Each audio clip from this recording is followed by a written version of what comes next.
we are joined by a Super Bowl champion, won it just last year. Yes. Lawrence Guy, defensive lineman for the New England Patriots. Welcome to the Odd Couple, man. Thanks for having me. Thanks for having me. Now, you used to being here. You know, how tough is this and odd is this for you to be here this season or this year and not be playing in this game? You know, it's a unique situation because the game is never guaranteed, and that's the best thing you have to understand. It's not guaranteed that you're going to go to the Super Bowl every year.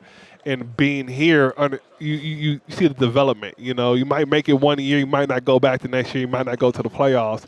It's all about continue to fight every single game to get to this point. Okay. You want to be in this game, but you see what it takes to be in this game. And these two teams did everything it took to be in this game, so we have to give them a hand for that, understanding they were the two best teams in the NFL, and they're playing for the opportunity to win that trophy, you know, and to win that trophy is exciting. We shouldn't count the last Super Bowl for Tom Brady because he didn't throw any touchdowns and had a pick and an interception. Is that fair? No, you got to count that. You know, you count. It's a team effort. No. You know, it's a team effort. You got to count everything with the team effort. I always try to explain that to him, but he's Speaking of Tom Brady, though, you know, a lot of stuff going on, whether or not he's going to come back. Are the Patriots going to move on? Is Tom Brady going to move on? Mm-hmm. Just your thoughts on, you know, the guy played in New England for 20 years, obviously a cornerstone of that franchise. Of course. It would be big time if he were not to return. Well, that's a decision for him to make. He only can speak for himself, but what he has done in this league and for this league, and you see the development of him in 20 years on one team is impressive. You know, 20 years in the league playing any position is very hard to do, and he's able to do it. So he made it 2 decades. So whatever he chooses to do after this year, come back and leave, like all you can do is wish him the best, and hopefully he continues to enjoy the game, because some people play the game because they don't get to enjoy it. He plays the game because he enjoys it. He loves to compete, and that's the only thing you want in a player and as a leader and a captain is someone that's going to go out there and compete because he enjoys to play the game. It ain't all about the politics. It ain't all about I need to get these numbers here. I need to get this much money. It's, hey, I'm going to play. I'm going to enjoy it. We're going to celebrate as a team. What in the world would that be like if you walk into training camp next year? I mean, you won a Super Bowl with this guy. You obviously played with him this year as well. So if you walk into training camp and he's not there, what would that feel like? Every other person in the NFL. You know, I can't say I lost the Super Bowl too. That team wasn't there the next year. I won the Super Bowl. That team wasn't there this year. So every year there's always moving parts. It's just going to be another atmosphere. Even with Tom Brady? It just got to move on. He's one of the guys. What does the NFL stand for? Not for long, right? Well, it's been long. It's been 20 years. But all right, give me some insight. Look at Peyton. No, right. He moved on from Indianapolis, right. He moved on. He left. But it was the same thing. He was there for so long. He won the championship with Colorado. You're like, oh, I can't imagine Peyton without a Colts jersey on it. You're like, okay, but it happens. And that's the best thing about this league is that you're able – that's what we fought for those many years. You're able to choose if you want to stay and leave, and you have to respect the decision of somebody wants to stay and leave. Same with coaches. You don't see coaches stay on one team. They're like, hey, you know what? I'm going to keep moving. I like this avenue. Hey, this person needs my help. I'm going to go over there and help them out. You see it happen a lot. Speaking of coaches, Bill Belichick, we just see little glimpses. What kind of a guy really is he? He just seems like he's so gruff. But then a lot of people speak up and they like him and his style and they respect him, obviously, as a coach. What kind of guy is he to you? He's a great guy. You know, he's going to bring everything out of you. It's that you have to accept that. Some people, it's hard to accept the way that his coaching style is, but he's going to push you. Is he a yeller, screamer? No, you don't get yelled at by Bill. He's going to say something to you. You might not like it, but it's what you need to hear. And that's the best thing when they say, hey, the Patriots bring people and they get better there because they develop that talent, and that's what it is. You're able to develop the talent with him, and he's going to tell you how it is, if you like it or not like it. I've been yelled at so many times by him. I'll be like, hey, you know what?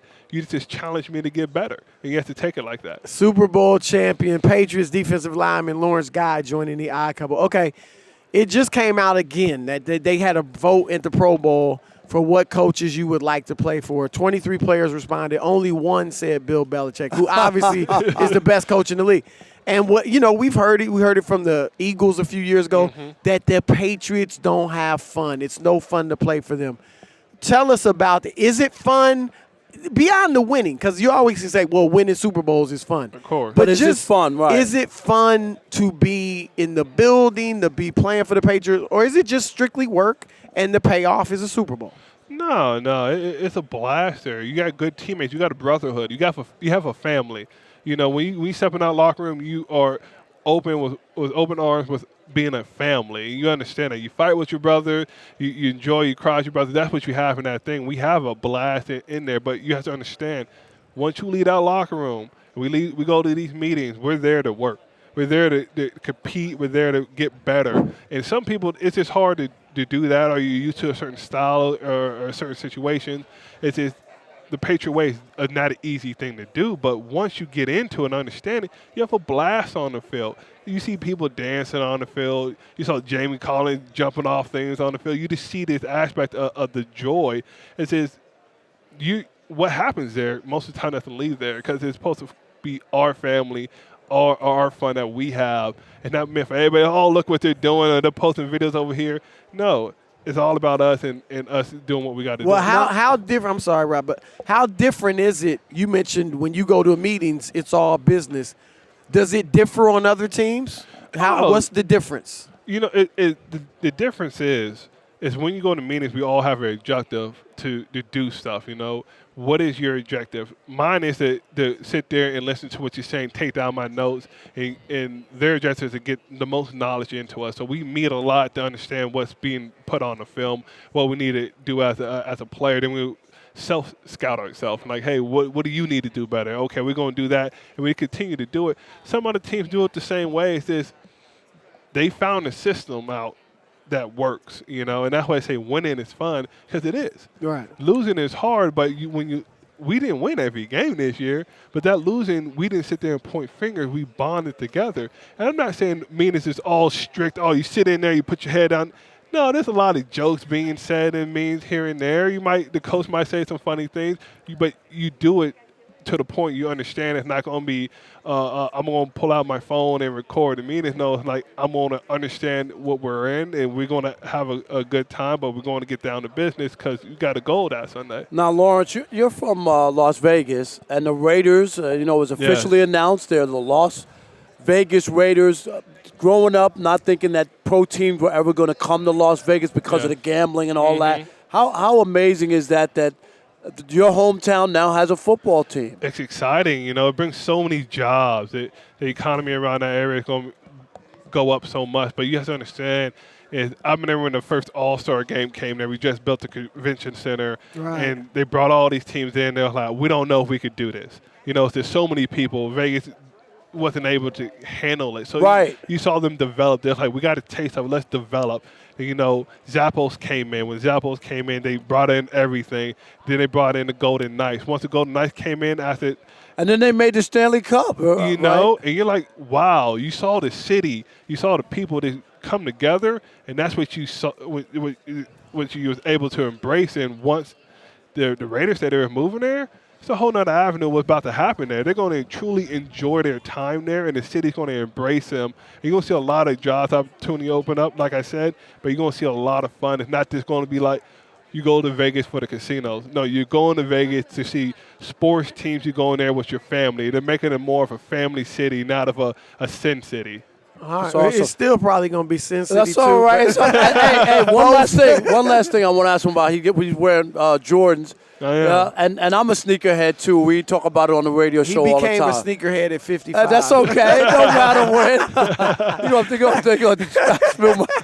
But your love, you got a lot of Jordans. Are you a sneakerhead, low-key? I do. I got a lot of Jordans. I enjoy the fit. What's your favorite pair of Jordans? Oh, man, the 11s. The 11s, yeah. Oh, yeah. Because, they fit your foot right. They're comfortable. Right. The ones, I have a lot of ones, but, the ones are more got that flat foot feeling. It's flat to the ground, so I enjoy those. I'm going to do a lot of walking now. Right. I'm not going to wear the ones. I'm going to wear my 11s. I'm going to wear some 4s, I'm trying to embrace it. And like I said, sneakers are meant to be enjoyed. Right. So I try to wear the shoes that you can enjoy. Like here, and I brought these all white ones out. I like them. I don't wear these much because I don't want to ruin them. Right, you know? right. But, they're comfortable. And that's the thing about Jays. They're comfortable. Right. And it's a culture for that. A lot of people like to get them. And you said All you're right. size 15, so do you I have a am. problem finding Jordans or no? In Of in your course size? I do. You have to go online. I ain't going to no mall and be like, hey, you got my size? Right. They're like, nah, we got some Shaqs. Like, nah, I don't want no Shaqs. Lawrence guy, great stuff, man. Appreciate we you. appreciate Yes. the time. What's happening, y'all? It's Chris Broussard. I'm Rob Parker. And we are The Odd Couple. Check us out as often as you can on YouTube. And always remember, I'm Oscar and he's Felix. Oh, man. Are you serious?